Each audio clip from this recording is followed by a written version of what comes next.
नीतीश कुमार जी हों, चंद्रबाबू नायडू जी हों, चिराग पासवान जी हों, जयंत चौधरी जी हों, देवे गौड़ा जी हों, जीतन राम मांझी जी हों, सबको समझना पड़ेगा कि जब जंगल में आग लगती है तो न वो बरगद बचते हैं जो हवा को आंधी में तब्दील करते हैं, न वो बांस बचते हैं जो आपसी रगड़ से चिंगारी पैदा करते हैं। मैं आज जद पे हूं तो इतना खुशगुमान न हो, चिराग सबके बुझेंगे हवा किसी की नहीं। कि चिरागों के सफर में दबदबा हो आंधियों का तो फिर अंजाम जुल्मत के सिवा कुछ भी नहीं होगा। ये दुनिया नफरतों के आखिरी स्टेज पर है, इलाज इसका मोहब्बत के सिवा कुछ भी नहीं होगा। लेकिन आपको यह बात समझनी पड़ेगी कि हम तो वो तारीख हैं, जहनों में रहना है जिसे, कागजी पुर्जे नहीं जो फाड़ डाले जाएंगे। जिस जमी पर मैं खड़ा हूं ये मेरी पहचान है। आप आंधी हैं तो क्या मुझको उड़ा ले जाएंगे?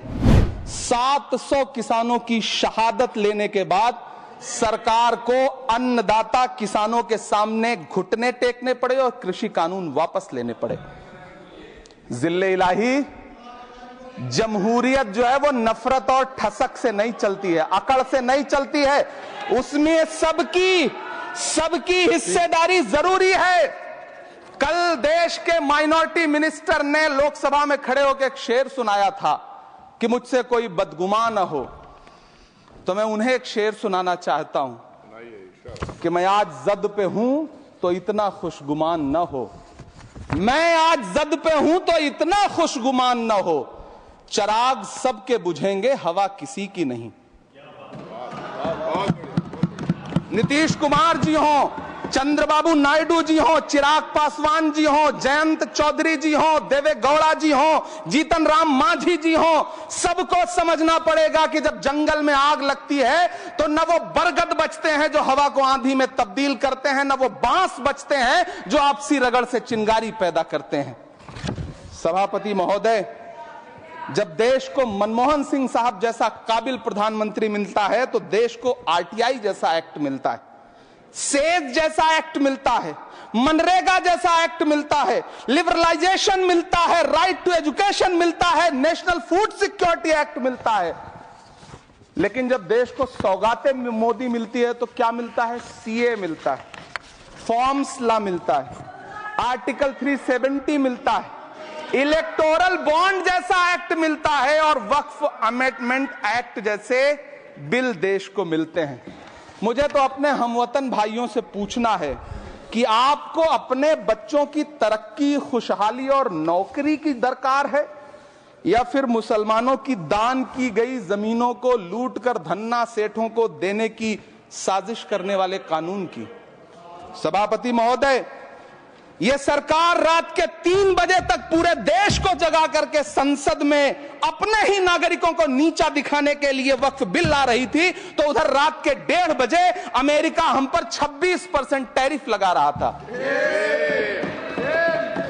सरकार की प्राथमिकताएं देश को पता। सभापति महोदय, मैं बहुत भावुक हूं आज, और मुझे अच्छा लगा कि आदरणीय नेता सदन जगत प्रकाश नड्डा जी ने बहुत अच्छी बातें भी की, मन से बातें की। क्योंकि उनके नाम में प्रकाश जुड़ा है तो मैं उनमें हमेशा एक रोशनी की किरण देखता हूं। मैं उनके सामने बहुत अदब से यह बात कहना चाहता हूं कि चिरागों के सफर में दबदबा हो आंधियों का तो फिर अंजाम जुल्मत के सिवा कुछ भी नहीं होगा। ये दुनिया नफरतों के आखिरी स्टेज पर है, इलाज इसका मोहब्बत के सिवा कुछ भी नहीं होगा। मैं भावुक हूं, मेरी पलकें गीली हैं। अगर देश की एक बहुत बड़ी आबादी को लगता है कि आप उसका भला करने के लिए नहीं बल्कि उनकी इबादतगाहों, उनकी कब्रिस्तानों, उनकी खानकाहों को बर्बाद करने का बिल ला रहे हैं, तो फिर आप अगर समझाने में नाकामयाब रहे हैं तो यह आपकी नाकामयाबी है। पहले समझाइए, उसके बाद कोई बिल लेकर के आइए, तब शायद हम आपका इतनी पुरजोर तरीके से विरोध ना करें। लेकिन सभापति महोदय, मैं अंत में सिर्फ इतना कहना चाहता हूं कि इस बिल में जो भी पॉइंट्स दिए गए हैं, बॉम्सी पोर्टल देख लीजिए, सरकार का झूठ आपको पकड़ में आ जाएगा। हम डरे नहीं हैं, हम सिर्फ सरकार से अपील कर रहे हैं कि हमें अपना समझिए। हम आपके अपने हैं, इस देश के नागरिक हैं और आप ताकत में हैं। संख्या बल के आधार पर बिल हो सकता है आप पास करा लें, लेकिन आपको यह बात समझनी पड़ेगी कि हम तो वो तारीख हैं, जहनों में रहना है जिसे, कागजी पुर्जे नहीं जो फाड़ डाले जाएंगे। जिस जमी पर मैं खड़ा हूं ये मेरी पहचान है। आप आंधी हैं तो क्या मुझको उड़ा ले जाएंगे? आपको यह बात समझनी पड़ेगी।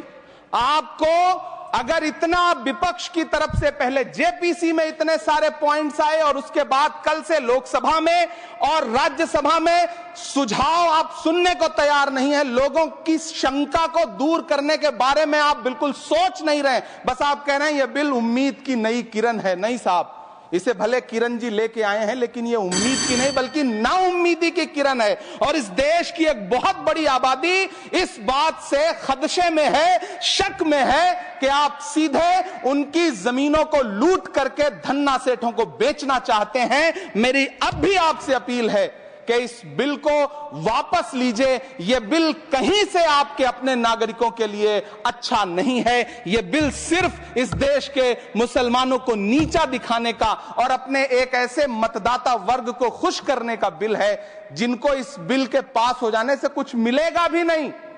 लेकिन आप एक नैरेटिव देना चाहते हैं, एक मैसेज देना चाहते हैं। मेरी आपसे अपील है कि कृपया ये जो सबका साथ सबका विकास का नारा है, इस नारे को रत्ती भर तो चरित्रार्थ कर दीजिए। बहुत बहुत धन्यवाद।